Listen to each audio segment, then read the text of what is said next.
In this video, I'm going to show you how I'm live streaming right now with not one, but 3 different cameras, all completely on batteries, and then going into the phone, so you can live stream at a gig anywhere without having to plug into the wall. Hey, what's going on? It's JP. Welcome to the channel. If you've never been here before and you want to learn all about music tech, live streaming, and looping, then start now by clicking the subscribe button, hit that bell, and you won't miss anything. Now, how I've got this set up is I'm using the OBS bot Tail Air. In fact, I'm not using just one, I'm using 3. So we've got this one right here that you can see right in front of me. We've got this look high over here, so you can actually see from the side view.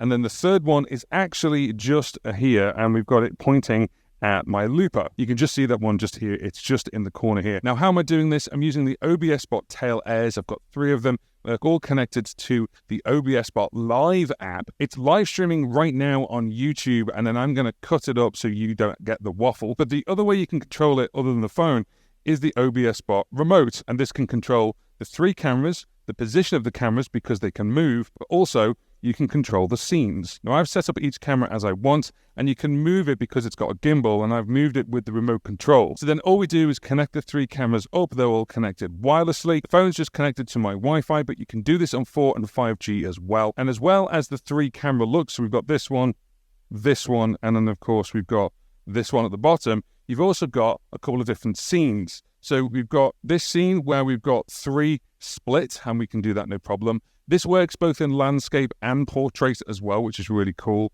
You've got this look where you've got camera 1 at the top here, and then camera 2 and 3 are just under here.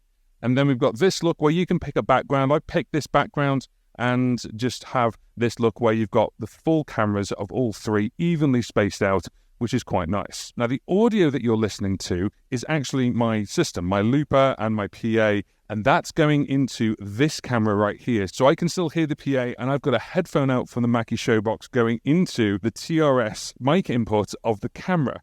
The great thing about using the Mackie is because I can actually adjust the headphone output separately from the output for the PA. But you're not hearing that really because you're hearing the headphone out from the Mackie Showbox, which is great because if I've got any effects on there, you're going to hear that as well. The nice thing as well is I could technically put an SD card in this and record the audio if I wanted to grab that separately. Now, there is an audio mixer on the app, and the great thing is you can choose whether the microphones are active. Now, I've turned the microphones off on cameras 1 and 2, and camera 3 is turned on, and it's actually the input, like I said before. When you plug something in, that takes over anyway. So I can live stream, I could loop for you.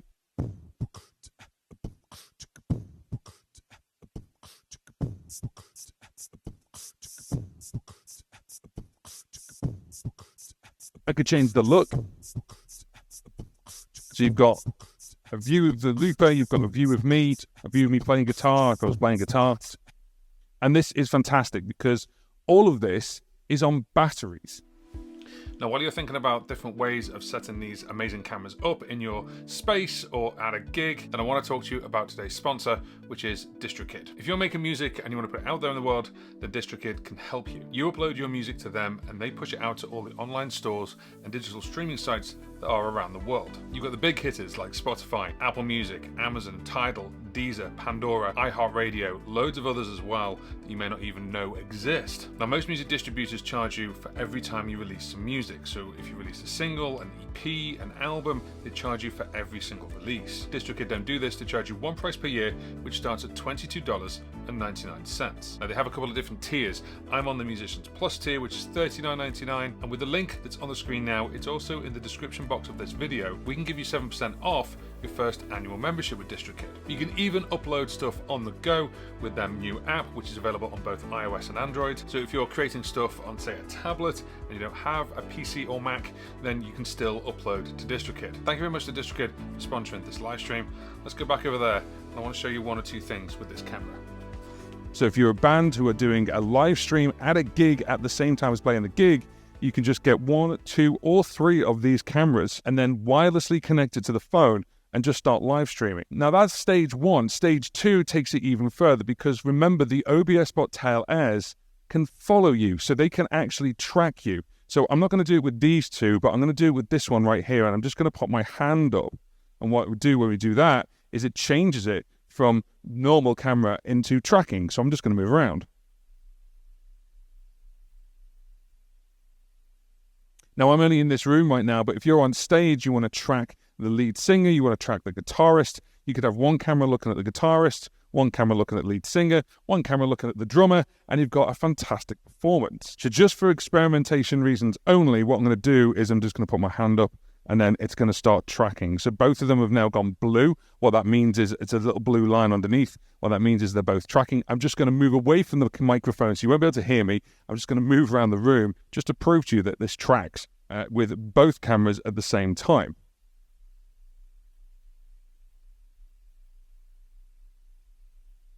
Now, if you don't have the remote, whilst you're in the live stream, what you can do is you can control all of this on the phone itself. It's a little bit more difficult, but you can actually see the little tiny arrow at the very top of the app here. I've got it screen recording at the same time. So we're screen recording as well as live streaming, by the way. And then you can see you've got your different ones you can just tap, but you'll notice camera 1, 2, and 3 has got a little gear icon next to it. So if I tap the little gear icon, let's go to camera 2, let's give it a tap. Now what I can do is I can control the up, down, left, right. So I can do this right here and set it how I want to. So if I set it like that, and that's fine, I can then tell it what kind of tracking, if we're going to do tracking. I can also have positions. So what that means is, let me just go and move over to the different camera. Let's go to this one. Now I can have positions. So you can see I've actually set these up on this camera. I've got P1, P2, and P3. Now these were actually set for when I had it at the desk. But if I go to P1,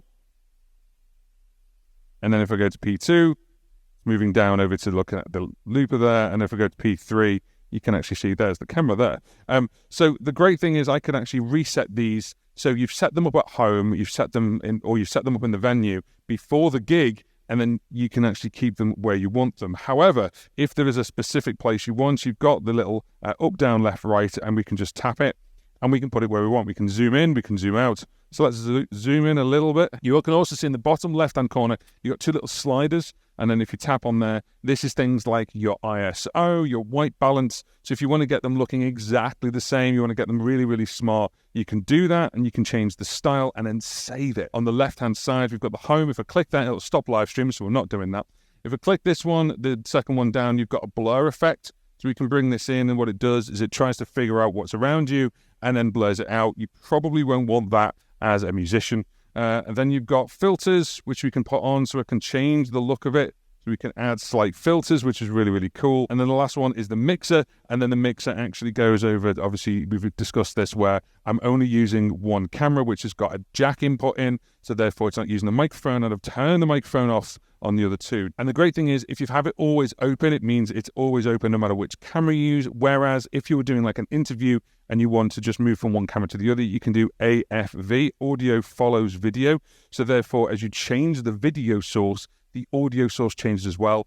Again, as a musician, I wouldn't want that. I'd want to keep it so it's just one audio source no matter which camera I use. Now, a couple of downsides. One that I figured out was if you go back to the mixer, the alternative thing you can do, you'll see at the end, you've got mobile audio. Now, I thought with mobile audio, that would mean, okay, the microphones of the phone. However, if you plug USB-C into the phone or you plug in an audio interface through an adapter or USB-C, then it would pick up that audio interface. Currently, at the time of recording this, it doesn't. It doesn't pick up the audio from a USB-C connection or even a lightning connection with an adapter if you're on iPhone, or obviously for micro USB or Android, whichever you're using. Now, the win for this is, of course, to just take an aux out from the speaker into the camera microphone, and that's fine because of the line jack is in and it disconnects all the microphones anyway. So that works and that's fine, as you can clearly hear. But I really hope they update this so you've got USB-C audio, you've got a digital audio signal, because what it's doing right now is it's going through the PA is going into the camera,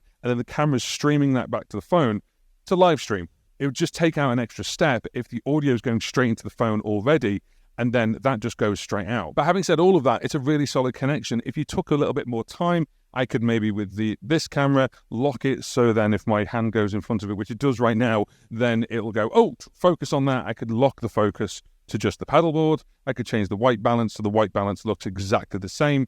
And this is just really, really cool. So if you're going to a pub, a club, a stage, a venue, you could take these with you. They come in lovely little cases, throw them in your bag. You've got your phone already. The only thing I would say is if you want to plug them in and use them for a long length of time, maybe you're doing stuff for a couple of hours, then what you want to do is probably plug these things into power. You could use it as a live stream connected to your phone with their app. And technically, you don't need anything because it's got its own internal battery. It can follow you around, and you can get the audio source from your PA or from your mixer straight into the camera, so you're live streaming whilst at the gig. Now, if you're interested in the Tail Air, have a look at this video. This was the review video for it. And if you're interested in looping, like I do on a regular basis, no matter which looper you're using, I've got a course called How to Loop Like a Pro, which has just gone down in price to £48. And that's the link that's just come up over there. Go check it out.